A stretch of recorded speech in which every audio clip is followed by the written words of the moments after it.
قالت خويا يا ابو فاضل يا اخو،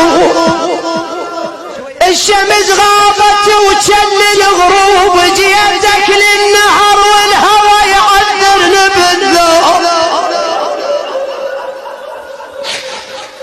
خويا بالذوب يلي قضيت نوبك صار للنوم. خويا ابو فاضل ابو فاضل دلي ندير الوجه يا صوب. قعدت على ركبها يم ابو فاضل، اسمع ايش قالت له.